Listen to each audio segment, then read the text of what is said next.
FDA says to avoid eating cicadas.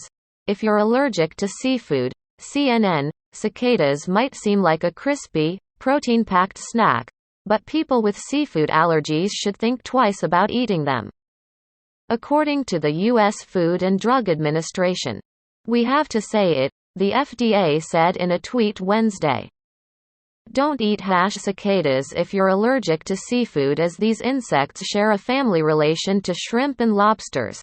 The loud, cacophonous bugs first emerged in May on the East Coast as part of Brood X, which comes out every 17 years, according to the National Park Service. The agency says the brood is centered around Pennsylvania, Northern Virginia, Indiana, and eastern Tennessee. To some, the brood's emergence is an awe-inspiring experience, worthy of glossy cicadas photoshoots and endless media profiles. To others, cicadas can be a creepy, inescapable nuisance. One recently crawled onto CNN's chief congressional correspondent, Manu Raju. During preparations for a live shot, the brittle insects might be annoying, but according to the Environmental Protection Agency, cicadas aren't harmful to humans, pets, or gardens.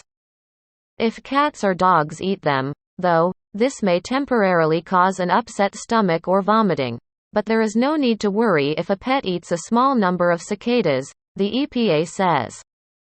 Cicadas don't sting or bite. Cicadas are not toxic, the FDA's Center for Veterinary Medicine said in a tweet late last month. Still, their crunchy, crispy exoskeleton can irritate the stomach lining if eaten in large volumes and can be a potential choking hazard, especially for small dogs. This wandering meatloaf, chitin, has a rare mineral in CNN. A rare iron mineral has been discovered in the teeth of a living organism for the first time, one that bears the pet name, Wandering Meatloaf, while it sounds like a tour update for the musician Meat Loaf. This research concerns a large mollusk called a chitin, not a bat out of hell. The mollusk, also known as Cryptochitone stellari, got its nickname because it's large, reddish-brown and, well, shaped a bit like a meatloaf escaping the pan. It lives along rocky coastlines. The largest chitin in the world, it can reach 13 inches in length. Researchers were surprised to find Santa Barbarite in the mollusk's tooth because it's previously been found only in rocks. Chitin need tough teeth because they essentially chew on rocks to scrape off algae and other food substances. Their teeth are one of the hardest materials in nature and are attached to a flexible tongue-like structure called a radula. This mosaic image shows the developmental process of a chitin radula. The new research is helping scientists understand how chitin teeth can survive the wear and tear of their dietary needs, which could allow them to develop a 3D printer ink that can create ultra-hard and durable material. The study published Monday in the journal Proceedings of the National Academy of Sciences. Never seen in a biological context. This mineral has only been observed in geological specimens in very tiny amounts and has never before been seen in a biological context, said Dirk Joester, senior study author and associate professor of materials science and engineering in Northwestern University's McCormick School of Engineering, in a statement. It has high water content, which makes it strong with low density.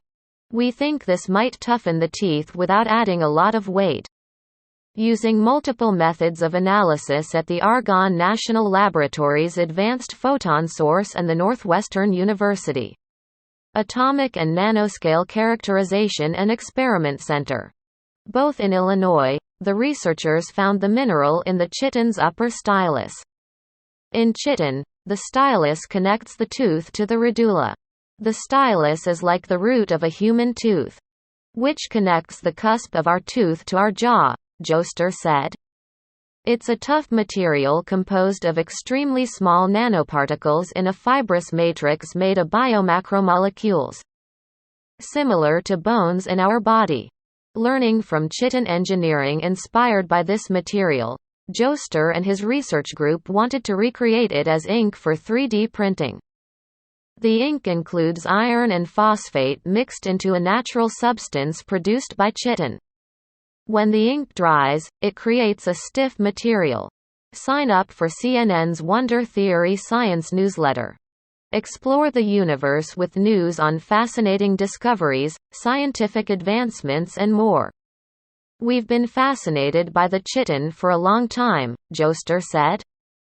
Mechanical structures are only as good as their weakest link. So it's interesting to learn how the chitin solves the engineering problem of how to connect its ultrahard tooth to a soft underlying structure. This remains a significant challenge in modern manufacturing, so we look to organisms like the chitin to understand how this is done in nature, which has had a couple 100 million years of lead time to develop. Biden administration to suspend oil and gas drilling leases in Arctic refuge. Undoing a Trump-era decision. CNN, the Biden administration plans to suspend oil and gas leases in the Arctic National Wildlife Refuge, a senior administration official confirmed Tuesday. Undoing a move made by the Trump administration late last year.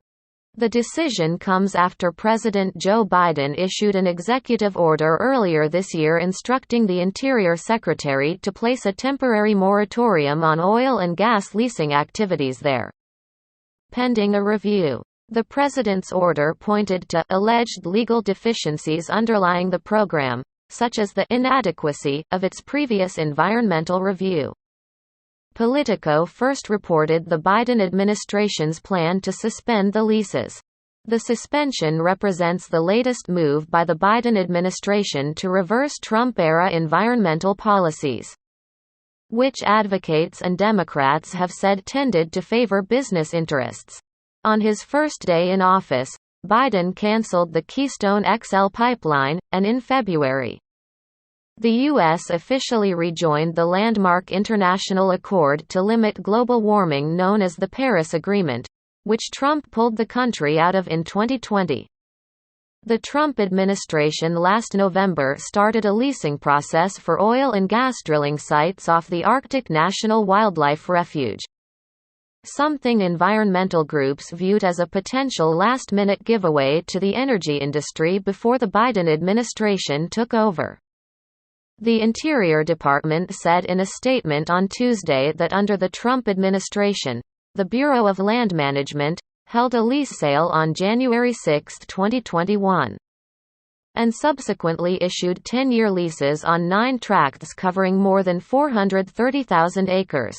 The 19.3 million-acre ANWR is partly comprised of nearly 1.6 million acres of coastal plains, which is both a sensitive environmental area and highly prospective for oil and gas resources, according to the Bureau. The agency has said it is required by the 2017 federal tax law to conduct 2 leases in the ANWR coastal plain area by 2024. This story has been updated with additional details. CNN's Devin Cole and Gregory Wallace contributed to this report.